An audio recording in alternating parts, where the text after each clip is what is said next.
Hello everyone, I'm Rani, a third year MBBS student at AIIMS Kalyani, and I scored 170 out of 180 in physics in NEET 2022. I know how tough physics can be if you're preparing for NEET, क्योंकि मैं भी same phase से गुजरी हूँ और मेरे लिए भी 170 आउट ऑफ 180 स्कोर करना उतना ईजी नहीं था। तो बहुत लोग तो एक ही क्वेश्चन पे इतना टाइम वेस्ट कर देते हैं और कुछ लोग सिली मिस्टेक्स कर देते हैं। ये सब तो सबके साथ ही होता है। मैं अभी एक एवरेज स्टूडेंट थी, फिजिक्स को लेकर मैंने भी बहुत स्ट्रगल किया है। Literally from scoring 40 to 50 out of 180 in physics to 170 out of 180 is not easy for me. मुझे तो लगता भी नहीं था कोई मैं इतना स्कोर कर पाऊंगी। मैंने तो ऐसा सोच लिया था फिजिक्स को लेके मुझे नेक्स्ट ईयर ड्रॉप लेना पड़ेगा, लेकिन मेरे पास तो ऐसे ट्रिक्स थे ना जिसके कारण मुझे ड्रॉप नहीं लेना पड़ा और वो मैं आज शेयर करूँगी तुम लोग के साथ।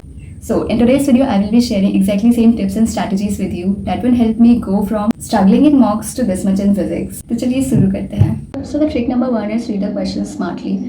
बहुत सारे स्टूडेंट तो यही मिस्टेक कर देते हैं, क्वेश्चन को अच्छे से रीड नहीं करते, ऐसा ही रीड करके चले जाते हैं। दे डोंट इवन नो कि क्वेश्चन में पूछा क्या गया है, कैलकुलेशन भी स्टार्ट कर देते हैं। तो गलत तो होगा ही। लाइक क्वेश्चन में स्पीड दे रखा है 0.5 मीटर पर सेकेंड, लेकिन तुम उसे रीड कर रहे हो 5 मीटर पर सेकेंड। स्पीड में रीड करोगे तो यही होगा ना, और फिर वही 5 मीटर पर सेकेंड लगा के तुम कैलकुलेट कर दोगे कुछ भी, जो भी पूछा गया, डिस्टेंस, फाइनल वेलोसिटी, कुछ भी पूछा गया, तो उसका जो आंसर आएगा जो तुम कैलकुलेशन करके फाइंड करोगे वो सेम ऑप्शन वहाँ पे प्रेजेंट होगा ऑप्शन में और तुम वही मार्क कर दोगे, तो गलत तो होगा ही होगा।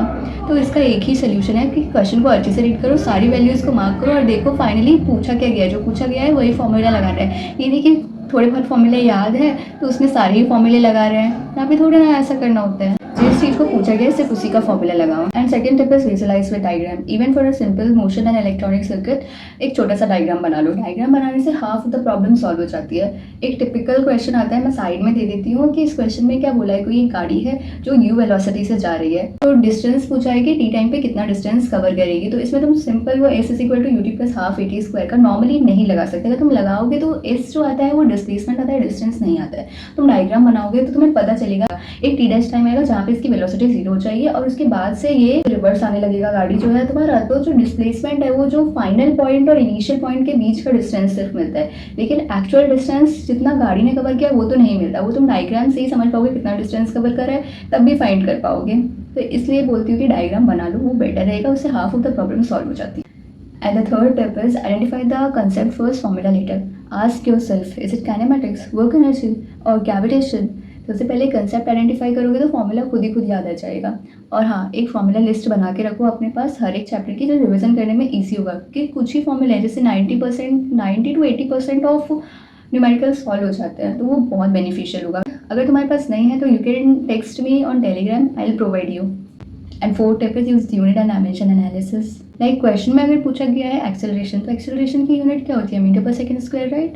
अगर जिसने ऑप्शन में मीटर पर सेकंड दिया है या सेकंड दिया है तो वो ऑप्शन तो ऐसे ही एलिमिनेट हो जाएगा। तुम्हारे लिए इजी होगा, तुम्हारा ऑप्शन और कंस्ट्रिक्ट हो जाएगा कि लिमिटेड ऑप्शंस बचे हुए हैं तुम्हारे पास चूज़ करने के लिए। और मैं साइड में एक क्वेश्चन दे देती हूँ कि इसमें लिटरली तुम सॉल्व कर पाओगे जस्ट यूनिट एंड डायमेंशन से, कि यूनिट देख के क्वेश्चन में जो पूछा है उसका यूनिट देख के you can find answer easily. War time पे तो चारों ऑप्शन का यूनिट अलग रहता है, तो तुम लिटरली ऐसा सॉल्व कर सकते हो। And fifth tip is approximation and elimination. In MCQ there are options, right? You use options smartly. Sometimes rough calculation and logic से ही सही आंसर मिल जाता है। You don't need to do complete calculation. This will save your time. तो practice करो, जितना practice करोगे उतना ही अच्छा होगा। And last tip is time management trick. Spend maximum of 1 minute per question in physics. Do not waste 5 minutes over the single question. अगर नहीं हो रहा है तो छोड़ दो उस क्वेश्चन को, नेक्स्ट जाओ। अगर लास्ट में तुम्हारे पास टाइम मिल रहा है तो you can come back later and solve it again. I am telling you do not waste your time over the single question, क्योंकि अगर तुम ऐसा करोगे तो तुम्हारा बाकी का पेपर छूट जाएगा।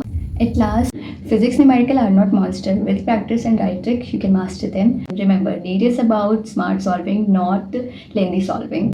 If this video helped you, share with your study partner and subscribe for more such tips. Bye bye.